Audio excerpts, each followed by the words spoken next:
Before watching the video, don't forget to subscribe the channel and enable bell notification to never miss an update from us. Hello everyone and good morning all of you. This is Ashima and in this video we'll be talking about daily news events, and those news events are going to be in description. We're going to discuss about the news events.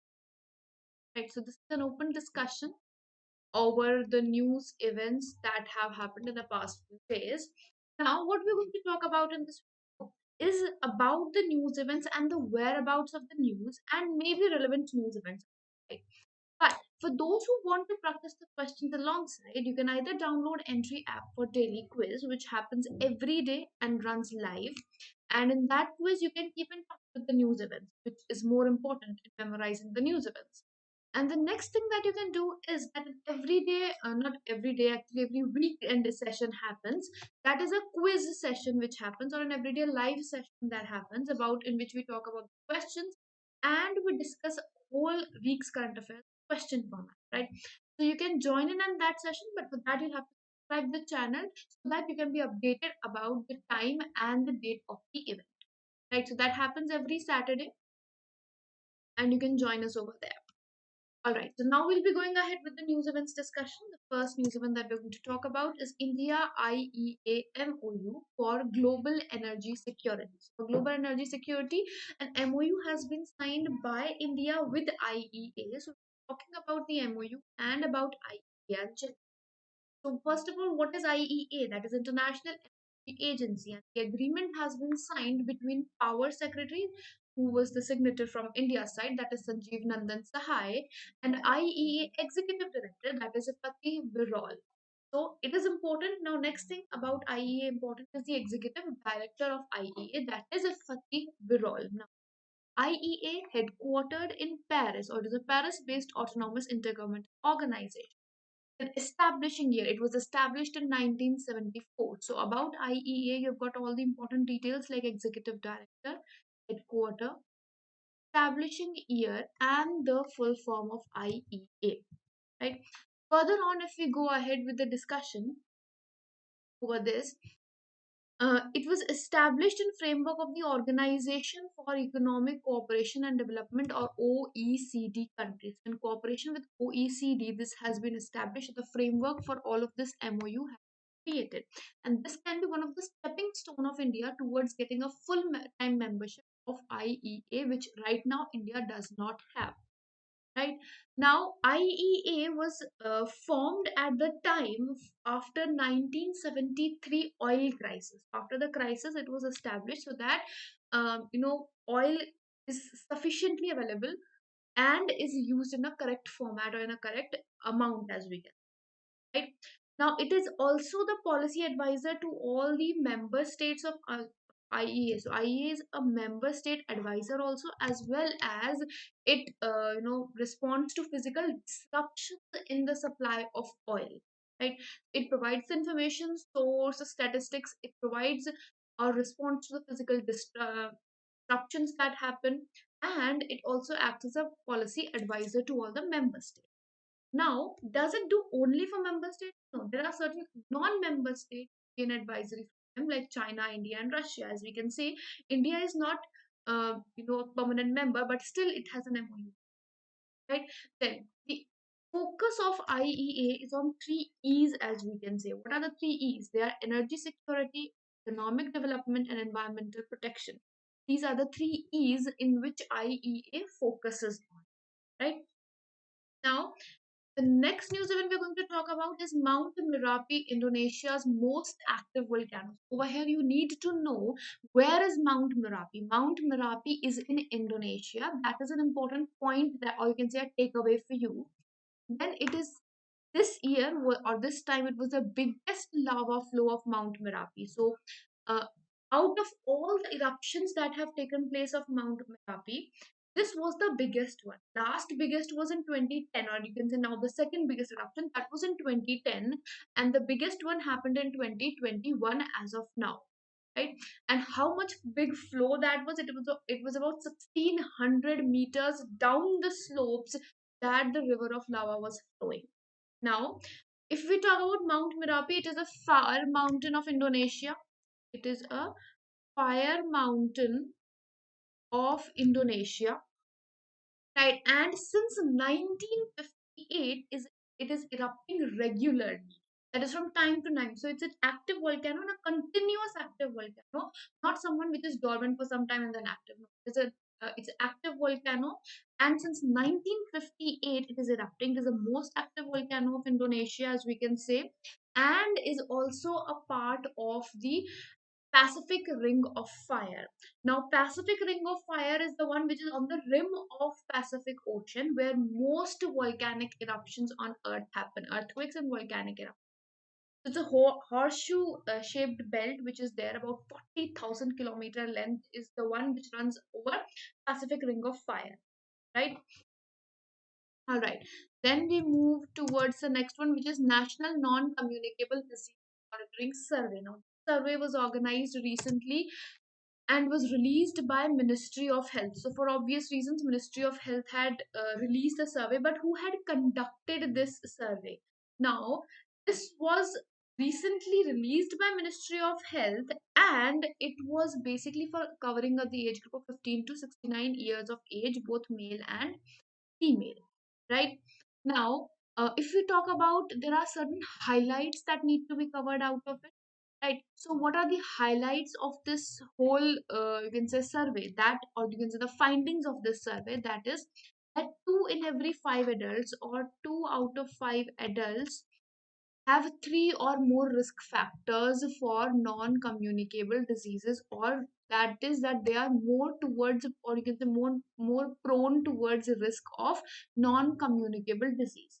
Then if we talk about the status of health system, then more than 1 in every 4 adults, or 1 out of 4 adults, and we can say 6.2% of adolescents, they are either overweight, or you can say they are obese. So obesity is also running in the stream or the blood. Then we have 3 out of 10 adults, 3 out of 10 adults who had high blood pressure or raised blood pressure. So that is also a growing situation. Then blood glucose level rise, or you can say diabetes, which we say is 3% of the population issue. Then 2 in 5 adults, or 1 in 4 adolescents, they have insufficient physical activity in their everyday lives. That is, they are not doing physical activity, and the intake of salt is approximately 8 grams for these children who are sitting at homes and are doing insufficient physical activity. Then 1 in every 3 adult, and more than one-fourth of men were involved in tobacco consumption or alcohol consumption in the past 12 years. 1 in every 3 adults, and more than one-fourth of men, all are involved in tobacco consumption and alcohol. Then we have United Nations report on aging dams. Now, aging dams report is about how the dams of the world are becoming old, as we said. Just like we have humans, or we can say we as people are getting older. So similarly, dams are also getting old. So for that, a report was released by United Nations, which was compiled by United Nations University, which is a Canada-based Institute of Water, Environment and Health. Institute of Water, Environment and Health, which is based in Canada and is a university of United Nations, has conducted this report, and the analysis was done on the dam decommissioning or aging from United States, Canada, France, Japan, India, Zambia, and Zimbabwe. These are the countries which were studied under this survey. Now, there are some 1,000 large dams in India which will be around more than 50 years of age by 2025. Right? That shows that the age of dam is getting older, and as it is getting older, it is going to get weaker, or it is going to become more dangerous. So it has to be handled right now. It has to be made young again, infused with the energy again.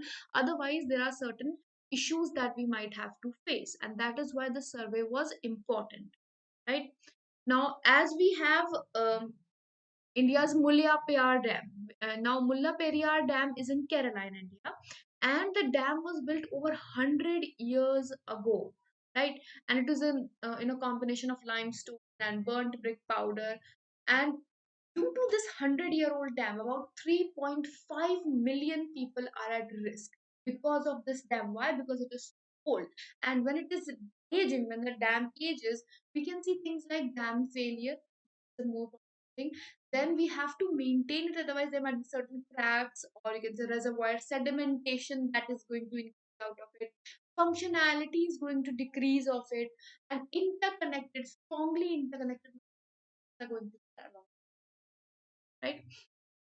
Then we have cabinet which has cleared the policy on public sector units privatization. Now PSU privatization has been cleared or has been given a green chit, and its further discussions are going to happen in the budget this.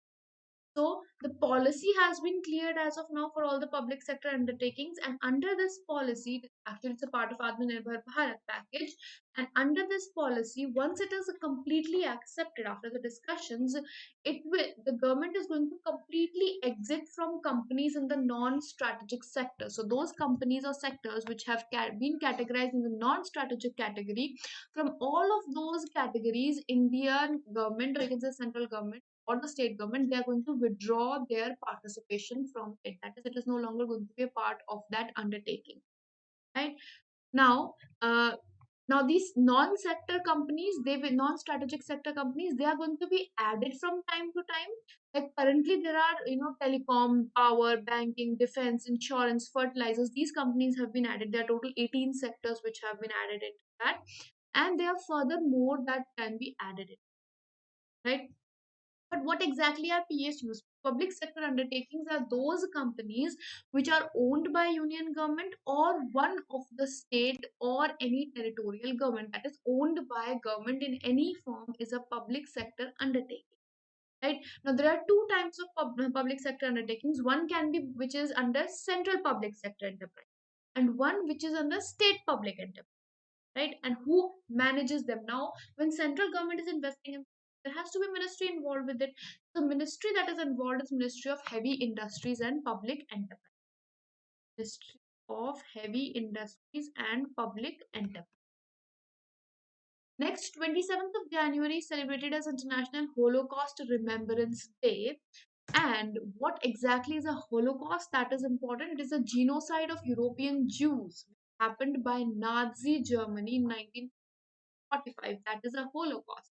So it is important to know what a Holocaust is. And 27th of January, why that is chosen? Because it commemorates the liberation of Auschwitz concentration camps by the Red Army in 1945. So that is the reason why 27th of January. And what is Holocaust? That is the genocide of European Jews by Nazi Germany. Then a few one-liners. The statue Govind Ballabh Pant has been unveiled in New Delhi recently. Statue, where has it been unveiled? So the venue is important. The International Customs Day is observed on 27th of January. Again, the same, the International Holocaust Day is celebrated. Then Italy's Prime Minister Giuseppe Conte, he has signed his, or you can say, submitted his resignation recently. That is important because his resignation was addressed because of the president of Italy. Now, who is the president? President is Sergio Mattarella.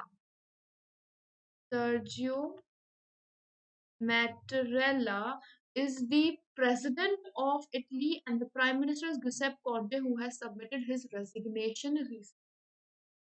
Right now, this will be winding up the segment. Thank you so much. It has been wonderful interacting with all of you, and I believe that this video has helped. If you find this video helpful, do hit the like button, share the video as much as you can, and in case you find any issue or doubt in any of the pointers of news event, you can ask them in the comments. Thank you so much and have a